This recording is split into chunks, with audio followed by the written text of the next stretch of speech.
Well, hello, everyone. Welcome to Monday Morning Meeting. I am Wilson Cole, president of Adams, Evans, and Ross and Backdoor Hires, and I am joined by our in-house attorney, Samantha Cole, and my lovely daughter, Samantha Cole. How are you doing, Sammy?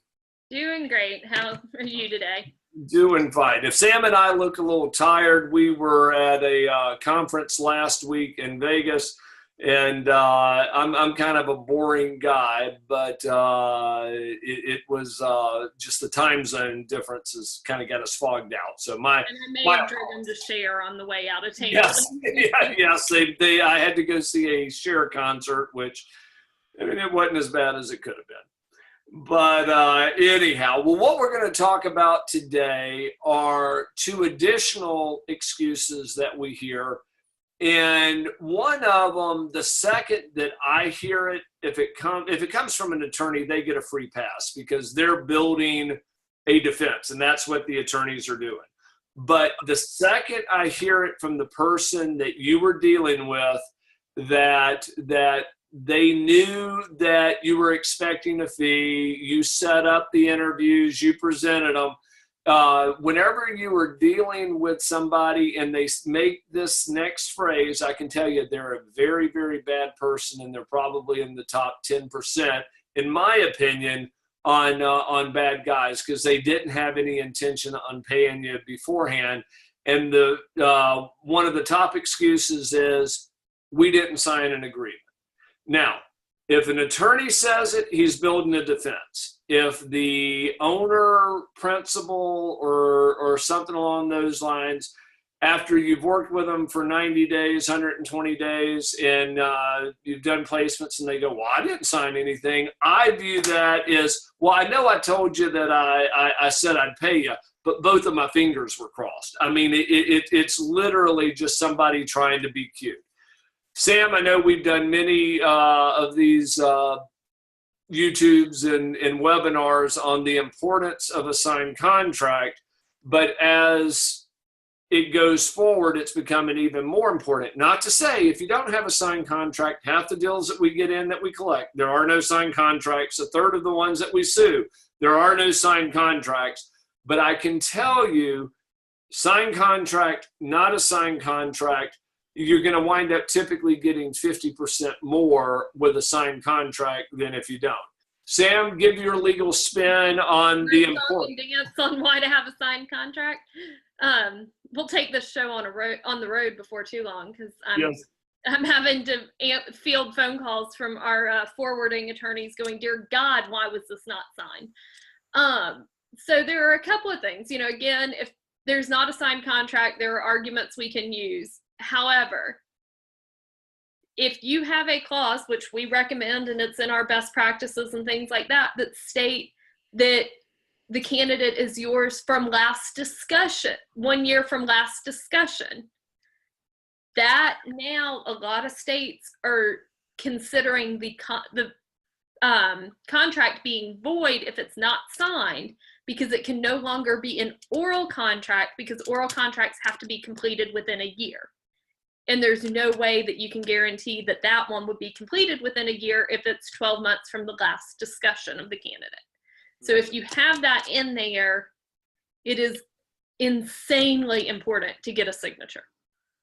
And also, people all hear, well, it's hard to get them to sign it because they've got to print it. And if everybody's working mobile these days, okay, switch to DocuSign. I mean, everybody's got their phone on them. I mean, I've signed my lease via my phone at times. There are other ways around it. So if they're building this whole excuse on why they can't sign the contract but want you to start working on it right away, just keep in mind their creative excuses aren't going to end on why they didn't sign the contract. And that's the key point, is if somebody says we didn't sign anything, they may have been trying to set you up to where they feel they didn't sign anything, therefore they don't owe you. And in my opinion, 95% of the folks that come through here are good folks. Even the ones that don't pay, they just misjudge cash flow. I can tell you, if somebody that you were dealing with that is in an owner position, the first thing they say is, well, I didn't sign anything, you're dealing with a thief, in my opinion. And also with not having signatures, there are courts, Massachusetts is one, some Chicago area local courts are another, where if you don't have a signature, it's getting thrown out. Okay. Also, you got to have a signature on it. The other thing is signed contracts, and we ran into this in California. Signed contracts last 5-6 years, whatever the statute of limitations. Oral contracts last 2. So let's assume that there is a backdoor hire that they hired them 2.5 years ago and you find them. Now, if you're using our system, I can tell you, statistically, we're going to be able to find it a lot quicker than you would. But let's assume that you find it the 2.5-year mark. If you have a signed contract, you still have an argument that you're owed because it's within the statute of limitation.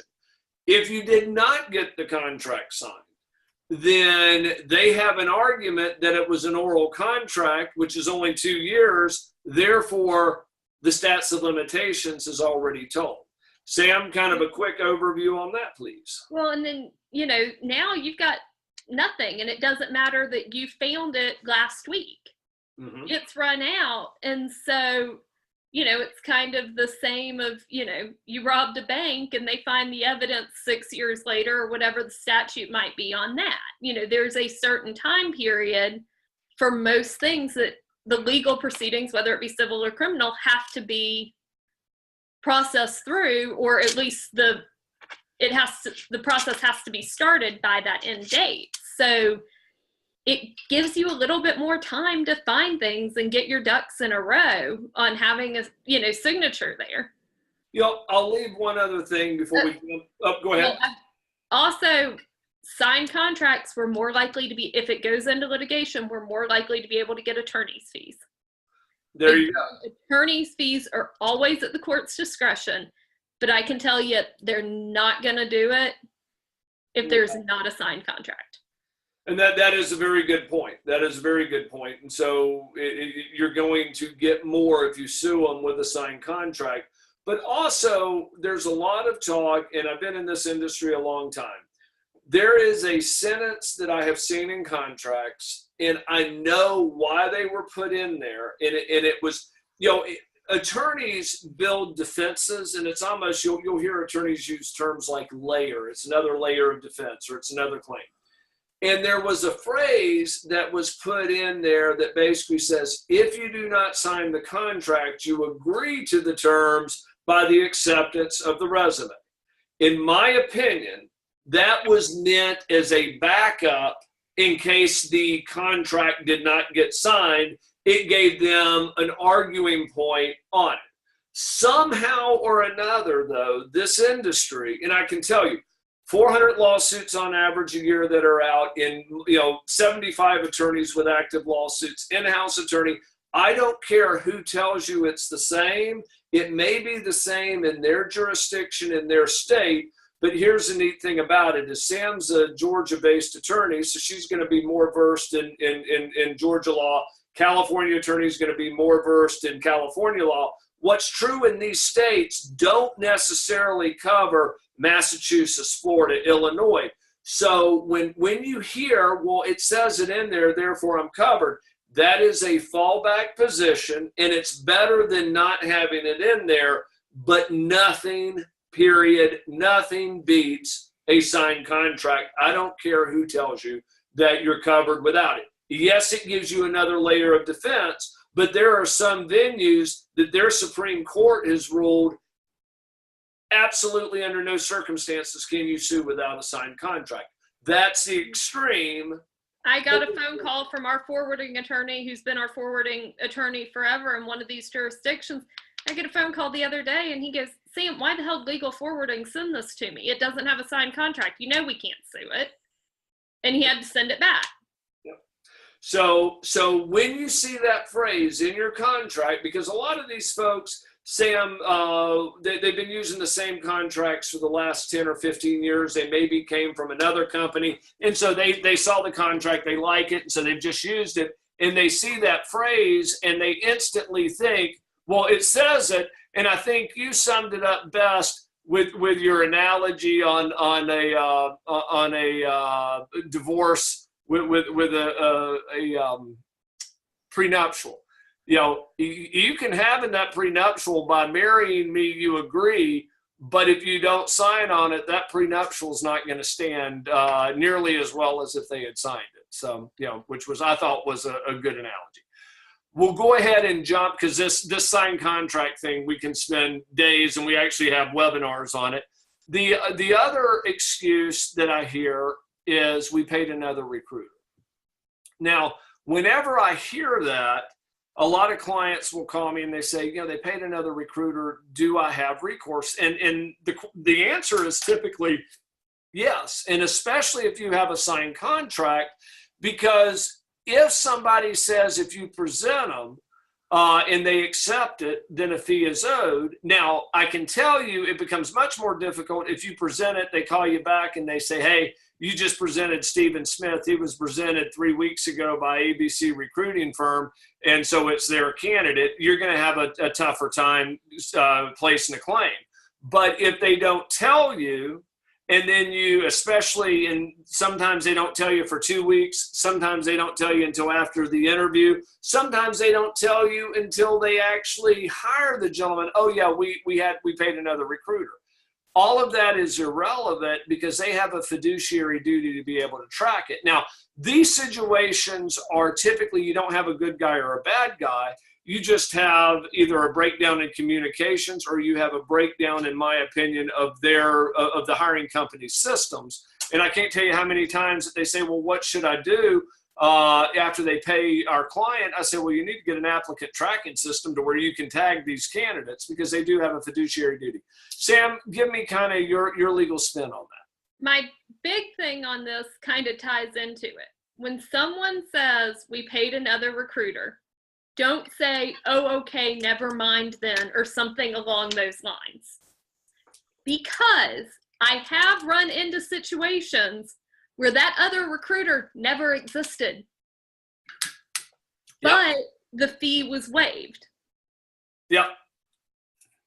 So don't just assume, ask for proof, or, there are other ways to handle it, but don't just automatically go, oh, okay, never mind, don't owe me anything. Or right in there, and I'm kind of paraphrasing, you don't owe us under any legal terms at all, because you say, literally, we've seen bizarre stuff that's kind of crazy. Or, send over a copy of the voided contract for that reason, or say, oh, we've got no agreement, because also you presented other candidates to them. So you can undo everything. You can undo by voiding that agreement, and that's another subject for another time, but you can undo it. So that's my big thing is, if they have paid another recruiter, depending how your contract's written, how the other recruiter's contract is written, there are so many variables to it that it's hard to give a specific, here's what you do when you hear that, because there are so many pieces that have to fit together on those scenarios for collecting. But keep in mind, at least something is usually owed. It's not a automatic just walk away situation.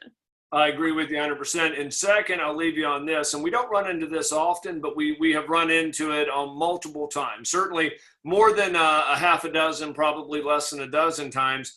But we have run into where you send over a resume, that hiring manager, that hiring authority sends that resume out to a friendly recruiter. That recruiter then presents a candidate, gets hired, and whoever it is that's orchestrating that gets a kickback from the other recruiter. So don't assume that just because they paid another recruiter, you're not owed. At that point, what I would typically suggest is get the facts. Don't commit to anything. Ask for proof. Don't respond to it like Sam said. You don't owe us under any legal circumstances, because at that point you kind of give up your rights. But get the information and then give us a call, and we'll let you know. Yeah, you probably have a case, or no, you don't. I mean, if you don't have a case, we're gonna give you a kind of an overview of why. But I'd say 90% of the time they do have a case, because it's never quite that cut and dry. So, well, guys, we'll let you run on this note. Next week, we're going to cover 2 additional excuses, and one of them just makes my blood boil, but that's for another conversation. Sam, I appreciate your help on that, and I'll see you next week. Anytime.